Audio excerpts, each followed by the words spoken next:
And so it's full circle for Rodriguez. South Africa is the country that first celebrated his music, and so perhaps it's fitting that now his daughter has found a home here. Following the rediscovery of her father, she was drawn to South Africa and went on to become a sangoma in the Eastern Cape. Part of who I am is always been a person that seeks like the healing arts, to desire healing, or to be interested in the more mystical kind of things, and to know a little bit more about what our ancestors and our grandparents used to do and how they would help each other. Her ancestors are everything from Native American and Mexican to Irish and English.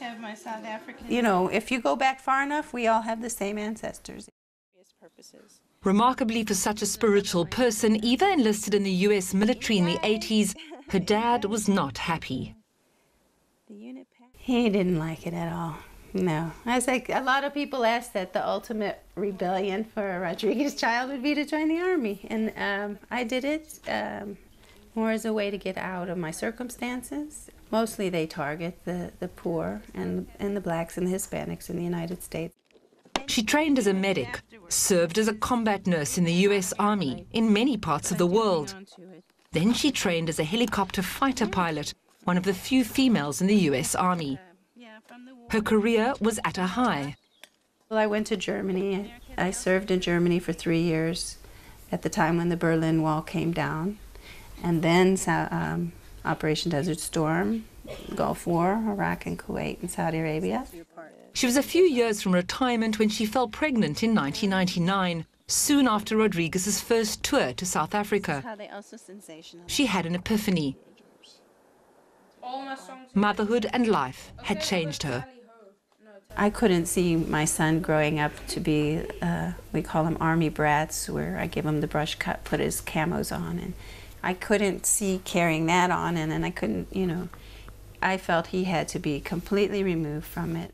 So in 2001, she came to South Africa, drawn by her father's fans and the success of his music here. I gotta find out about this place that Dad's music resonated here. The healing energy of the wilderness area on the Garden Route spoke to her. An inner-city kid growing up in the tough town of Detroit, the Garden Route was a revelation.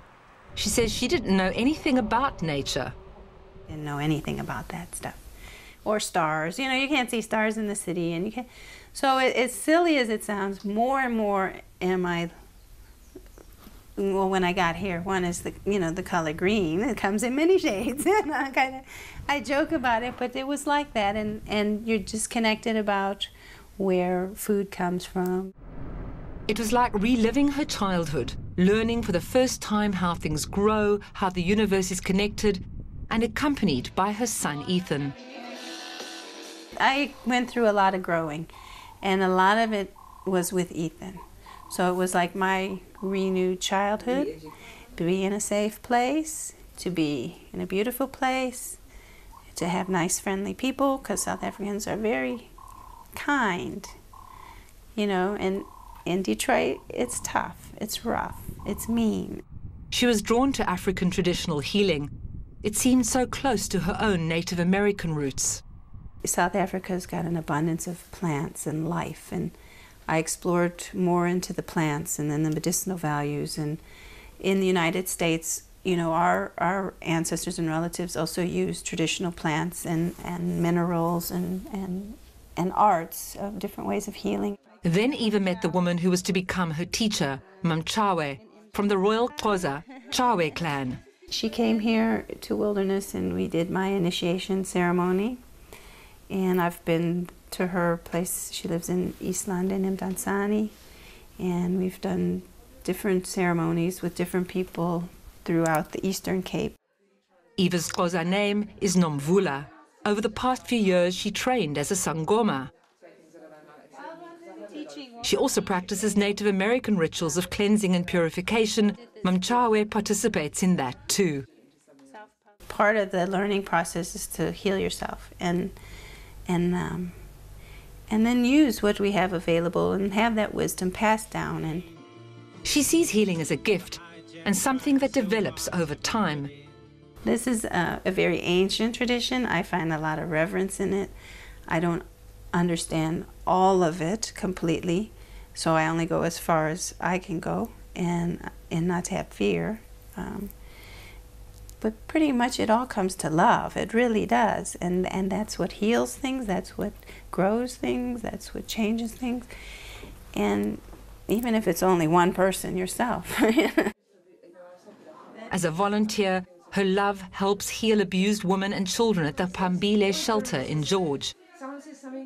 They have a small capacity, really humble place, and a lot of places in Africa are pretty humble, and they could use a lot more notice, assistance, income, you know, volunteers. It's everywhere. But if you just work locally in your one little spot. And Eva does walk the talk. She's committed to nurturing children's creative souls through her writing and through her involvement with alternative education at the local Eden Academy. And so the spirit of Rodriguez's alternative views in a way lives on through his daughter, the military helicopter pilot turned Sangoma. We throw out dreams and ideas and we really get into them and then they happen. And her peace-loving dad is certainly proud of the woman she's become. And for South Africa, Rodriguez's story has become part of our own miracle. It proves that, if nothing else, we had good musical taste.